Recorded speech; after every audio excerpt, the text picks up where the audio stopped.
Hey guys, it's Coach Jason. Hope you're doing well. Why is running cross country a good idea? I'm going to go over 3 reasons why I feel it's a good idea.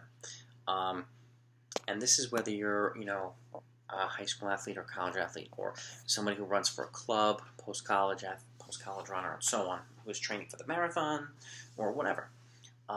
Cross country is a very integral part for a lot of reasons, or an integral sport for a lot of reasons. So I'm going to go over a couple of reasons why.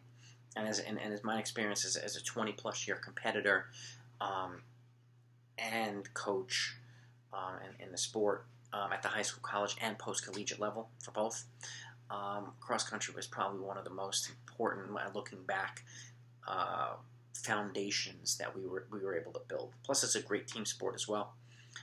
But just for training purposes, it's transitional. It allows you to do a lot of different things. So, number one, like I just said, it's transitional, and I'm looking at down in my research book, by the way. What do I mean by that? Well, whether you're training or racing cross country or both, it helps provide a lot of different variety. It gives you options in your training regimen, and it also helps build strength for track and for road. So whether you're going to be running a bunch of track races as a middle distance runner, or a distance runner, or they're going to run some road races, 5Ks, 10Ks, half marathon, cross country is a good transitional. You'll notice a lot of the top track, middle distance, or distance athletes, or road racers, 5K, 10K, half marathon, were also great cross country runners, and really, really great cross country runners. A lot of them, there's a reason for that, and this is one of the reasons.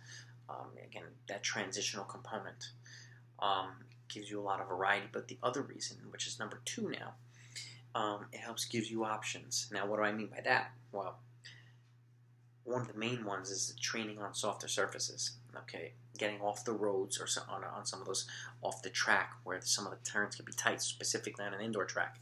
If you go out to a field, right, cross country course, flat or rolling, wood chip trails, dirt trails, whatever.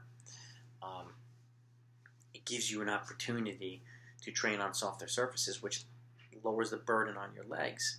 But particularly if you're looking to increase your training volume over time safely, training on softer surfaces puts you in a good position to be able to do that. Okay, because you'll recover faster. It's much more forgiving on your legs. Doing a 20-mile run on the soft dirt is a lot more forgiving than doing 20 miles on the pavement. So just as an example, so that's one of the main reasons, and it also it helps reduce the stress, and I mentioned it before already, but it helps reduce your stress in your hips, particularly if you don't do, or your athletes don't do a lot of functional strength training. Running a lot of turns on the track, especially a 200-meter track, can be burdensome on the hips.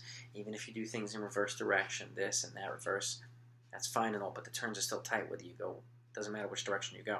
Turns are still tight. Or not as tight as an outdoor track because it's a 400-meter track. But that said, training on an open field gives you an opportunity to ease that a little bit.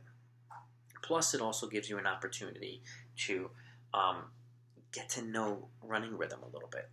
Rather than relying on a 200 or 400-meter track where you can give a split every 100 meters to say, oh, am I on pace? Going out to an open field gives you an opportunity to learn about your body. Okay, learn about, all right, I'm at 7-minute pace, 6-minute pace, you're close to it. Because why is one reason that's important? Is because if you're running a race, right, and you're generally in a 6-minute pace group, but everybody's either going out too fast or too slow or whatever it is, you having an opportunity, having trained a certain pace and getting to know it by yourself, if you're in a situation where you're in a race and you're by yourself for a little while, you'll know whether you're on a good rhythm or not, whether you're way off or whatnot. If you have a time goal for a race, or if you're trying to run 6:58s for the marathon or 6:52s for the marathon, you want to break 3 hours or whatever it is, give you an opportunity to learn about your body and learn about I'm on tempo pace, I'm on threshold pace, I'm doing my repeats, my long runs, my easy runs, my recovery runs. Gives you an opportunity to learn about your body. The more you learn about your body, better position you're going to be able to make adjustments when you need to without having to rely on a pack of runners nearby. Okay? So that is an important component as well.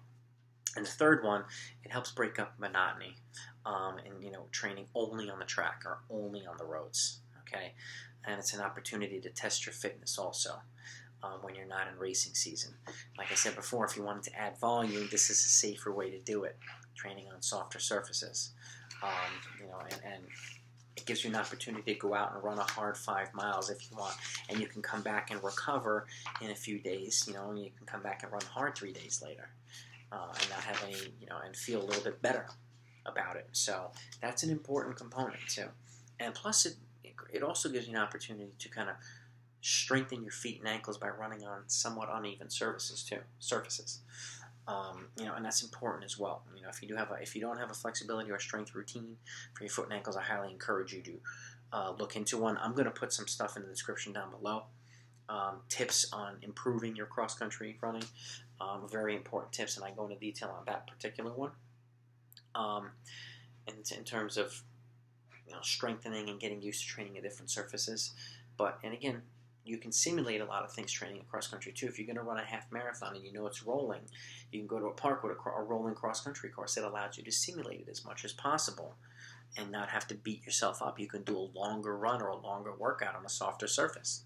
Okay, and the same goes if it's flat. If you're training for a flat marathon, you can go out and run loops of a big park that's mostly flat and give you the same type of simulation and be able to come back and recover a little bit faster. Okay, so just wanted to go over those three factors that I think are very, very important, and I've utilized these with myself and the athletes that I've coached and are still coaching. And I even nowadays, especially when things get back to racing season again, have athletes who are running indoor track and some indoor races and stuff like that. I still have them go out and do 1,000-meter repeats on a cross-country course. It's a way of continually building strength, okay, particularly threshold type workouts and stuff like that. It's a great way of building strength without beating your legs up. Okay, you can go out there even if it's cold out, get a little bit of softer surface, okay, and you can come back, you can do a little bit more volume, and it's a great way of taking the pressure off of running, like say 40 by 200 meters or 20 by 400 meters or something on an indoor track. That's a brutal workout on the track. Or you can go out and run, 20 by 1:15 or 1:15 or 20 by 1:30 hard on an open field and just have a minute recovery, and you can just go. So the variety is beneficial. So anyway, hope you enjoyed this video. Take a look at the other videos that I put in the description down below. I think you'll find them very useful, particularly if you're an athlete or a coach and you want to learn more about detailed training programs. Every program that I put out is fully detailed, every day, every week, every month. Whether it's a 12-week or a 16-week or a 20-week program. I don't only just give 5 key workouts. I put out and I lay out everything. You can see why the workouts are here, how many long runs, why it's here, why it's there, plug-in races, and so on. I explain everything in full detail. These are programs that I have tried athletes and adjusted over the years, over 2 decades plus as a coach and a competitor, and with a lot of success. Okay, so I encourage you to take a look at the videos down below. And I encourage you to take a look. If you haven't subscribed yet, I highly encourage you to subscribe to this channel and hit that notification so that you not only don't miss the videos that I'm going to be putting forward, but you have access to all the fully detailed stuff I have. And I have a lot of stuff. Workouts galore, hill running, training in bad weather, what kind of workouts you should do in that bad weather, how to improve, how to sub 15, sub 16, sub 17, sub 18, 5K. Got sub 4 hour, sub 3:30, sub 3 hour, sub 2:30 marathon training programs, fully detailed. Got marathon workouts. I've got 1 mile time trial video on what it tells you about your fitness and then how to set the right training paces for you and all your athletes based on what they run on the 1 mile time trial to make sure everybody's progressing the rate they should be, and tons of other videos. I think you're going to be very, very happy to see and very impressed at the content and the information that you're going to be putting out for, and hopefully it's just really helpful for you.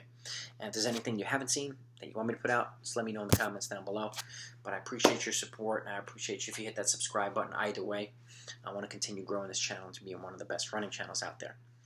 In the meantime, be safe out there, look out for each other, train hard, train smart, and I will talk to you next time.